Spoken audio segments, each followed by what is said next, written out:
I am Dr. Mohanan Kunnumal, Vice Chancellor of Kerala University of Health Sciences.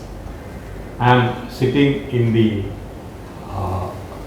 Virology Institute at Trivandrum, and with me we have the most eminent clinical virologist from Sweden, from Karolinska University, Anderson Wahid, and Professor M.V. Pilla is an internationally renowned oncologist from Jefferson University, USA, and we have Nora Samaranayake.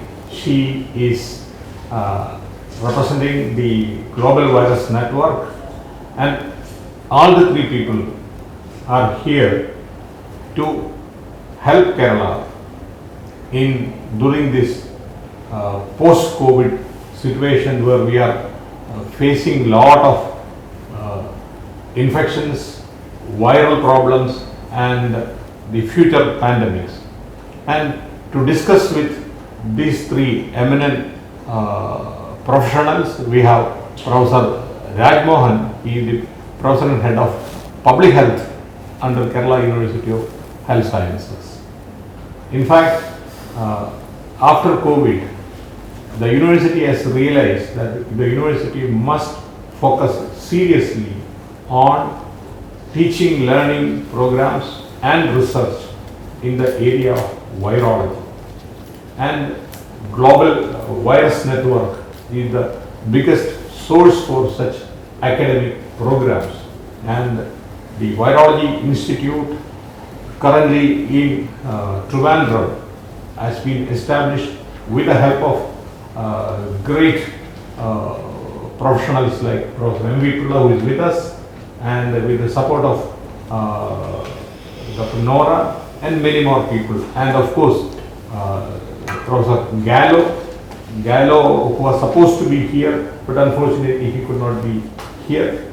So I request Professor M.V. Pilla to say a few words how this whole concept of Virology Institute came in Trivandrum, and what is the future. Thanks, Dr. Mohan. It's a real honor for me to address as a distinguished audience of the students and the faculty of Kerala University of Health Sciences. Today marks the beginning of a major thrust in public health and virology disease control in Kerala state. So far, the establishment of Institute of Advanced Virology was a small step for the state. Today, with the partnership of Kerala University of Health Sciences and the physical presence of representatives from Global Virus Network and Institute of Human Virology like Ms. Nora, and the presence of such a distinguished clinical virologist from no less an institution than the Karolinska Institute in Sweden, which is world famous for awarding Nobel Prize. This is a giant leap for our state. So IAV was a small step, and this partnership in education is a giant leap. I congratulate the Vice Chancellor, Dr. Mohan Kunnumal, and Dr. Raj Mohan for visualizing the potential of such a collaboration. Because scientific institutions have this bad reputation in India and many parts of the world of working in silos with no cross-reactivity or interaction. Today marks the beginning of Kerala taking the leadership of opening up the doors of IAV for multidisciplinary thought process and creating a think tank. We had infectious disease specialists here today, we have laboratory scientists, we have public health experts, we have people from administrative services who can coordinate these things. This is an excellent initiative, and I congratulate Kerala University of Health Sciences for the visionary initiative that you have started today. Now coming back to what Global Virus Network, sometimes we talk about poets. Poets have insights into the future. Here's a classic example of two well-known virology scientists having insights into what is in store for the humanity. In 2011, that's almost 11 years ago, two of the world's most renowned virologists, Dr. Robert Gallo and Dr. William Hall made a statement that in the changing world, humanity is facing extinction not from nuclear war, not from earthquake, but viral epidemics. I don't know how they made that statement, but that has turned out to be absolutely true. Way before the Nipah started, way before COVID started, these two scientists predicted that the world is going to be threatened by a viral epidemic. And they suggested, just like Interpol, scientists around the world should join hands and establish a global virus network. They were very successful. Already more than 60 centers have come up around the globe, distributed in about 42 nations. It's coming up more frequently and more efficiently in many parts of the universe. Dr. Gallo, for those of you who haven't heard about him, is a dynamic person. He's actually a dynamo. At the age of 85, his energy level is incredibly high.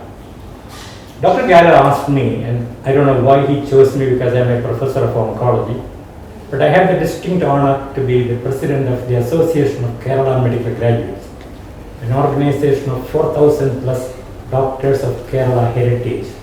Now, not everybody is graduate from Kerala Medical College, but they're Kerala heritage. But because of my connectivity to the Kerala doctors, Dr. Gallo asked me whether I could take leadership in setting up the GVN unit in India. It's a great idea, and I think the prompting figure was his first lieutenant, Dr. Sarantharan, who is famous for helping Dr. Gallo discover the ELISA test and for the work in HTLV1 and HTLV2 and HTLV3, which turned out to be HIV. So when Dr. Saranghasaran and Dr. Gallo asked me, I couldn't say no because these two people were very close to me, very good friends. I tried. We contacted the then ICMR Director General Dr. Ganguly. Ganguly tried his level best to see if the Indian unit of GVN can be incorporated into either National Institute of Virology or All Indian Institute of Medical Science. For a variety of reasons, it didn't happen. Then I came to Kerala and asked the then government whether we could have this center in Kerala. Again, the government heads, some of them were very enthusiastic, but nothing materialized. Then came the present government headed by Sri Pinarayi Vijayan. I didn't go to him asking for a GVN center here. He called me to his office and he wanted me to reactivate this proposal. I went back to Bob Gallo and said, here, Chief Minister is wanting this center to come up in Kerala. Remember, this was even before Nipah started. And Gallo was very, very happy. He immediately gave me the green signal. I came back and told the Chief Minister, and lo and behold, he found this beautiful camp. It's about 20-25 acres of beautiful prime land on the side of the National Highway. All credit should go to the Chief Minister. He got this approved in less than a month. And he built close to 100,000 square feet of lab space, recruited staff, and a director. Now the government machinery cannot be expected to function like a private organization. There are lots of checks and balances, a lot of rules and regulations to go through, especially in a democratic, secular, equal opportunity country like India. So it took a while, but we are on the track now. We have a galaxy of eminent scientists working on various aspects of viral disease diagnosis, viral therapeutics, which means antiviral drugs, and the development of monoclonal and biclonal antibodies to treat viral infections. Now, the interesting thing is, we know about viruses only as diseases like epidemics, but those days are gone. Viruses are everywhere, and these viruses are now being utilized for oncolytic therapy. You can make a tumor melt away by manipulating a virus and injecting that to the neighborhood of the tumor. Many cancers in Kerala have been traced to viruses, like the papilloma virus and the uterine cervical cancer, the liver cancer and hepatitis B and hepatitis C, what a lot of things. So hopefully, in the years to come, if you control these viruses, like what we did with papilloma virus, we could prevent cervical cancer or pharyngeal cancer. With hepatitis B vaccine, we can prevent hepatocellular carcinoma. So cancers are becoming preventable. These viruses are also interesting in another field. These viruses are used in gene therapy. We can manipulate the viruses in such a way that you can put them into a living organism and fix a faulty gene. And lo and behold, there is another area called the virome. We all have heard about the microbiome. Human body harbors thousands and thousands of bacteria and viruses in our gastrointestinal tract and in our respiratory tract. What are they doing there? The whole area is just blooming. We now know that the side effects to chemotherapy can be worsened or ameliorated by adjusting the microbiome in the gut. So are the viruses. The viruses which have made a habitat in our human body can alter the course of a disease, alter the response to treatment. So the whole area is going to be opening up modern medicine in the next few years. And yes, Kerala is ready for that. We need to create a care of several virologists. Some of them may be experts in laboratory virology. Some may be experts in clinical virology. They should be able to tell you why a few people with dengue have bleeding problems and few don't have that. They should be able to tell you some people succumb to the disease, others recover from dengue. They should be able to tell you why COVID causes in some people what we call now a long COVID or post-COVID syndrome. That's all domains of the clinical virologist to come. We also need public health experts to trace the origin of these viruses. We know a group of diseases called zoonosis, diseases coming from animals to human beings. How can we control them? So what we are saying, what we are trying to emphasize is this concept of global virus network is an idea whose time has come. And we are happy that Kerala has joined hands with this international network. Hopefully, in the years to come, our partnership with the leading GVN centers around the globe will make us one of the best centers in diseases common to India and neighboring countries. Dr. Mohan and Dr. Raj Mohan and their group is going to create a cadre of experts well trained in all aspects of virology, seeking the advice of eminent virologists like Dr. Anderson Mohi, Dr. Robert Gallo, Dr. William Hall, and Dr. Christine Brashaw, who is the president of GVN now. And of course, we have the young, dynamic Nora Samaranayake. And we call her Samaranayake because her husband is from Sri Lanka. And Nora is the powerhouse in Global Virus Network. She handles the public relations of Institute of Human Virology. I think Bob handpicked her. She was working with Senator Paul Sarbanes before, and her track record is so good that Bob Gallo stole her from the senator's office. So we have the right person with us for connectivity. We have the right academician with us to guide us in designing our syllabus and to orient our students and postgraduate students. And we have the right leadership in Kerala, a government which knows what science means. I thank you for the opportunity.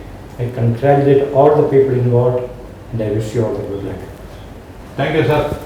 Thank you so much. Nora Samaranayake, we are so happy that you are with us, and Global Virus Network and Institute of Advanced Virology in Trivandrum, and along with Kerala University of Health Sciences, all of us can join together and how we can move ahead Can you tell us? Sure. It's terrific to be meeting with folks here, and I just want to say that Dr. Robert Gallo wanted to be here, but was unable to join us. So he definitely sends his regards. And I think one of the things we can do is, as Professor Pillai said, connect to the network and become more integrated, and to get the leadership here connected to the leadership at the GVN and the academics, such as Professor Volney, and we can discuss the programs that we have to offer, including training programs and fellowships, and then how we might be able to help Kerala and others bring their virology up to on par with institutes like the Karolinska and the Institute of Human Virology, where Dr. Gallo is in Baltimore, Maryland. Thank you, Nora.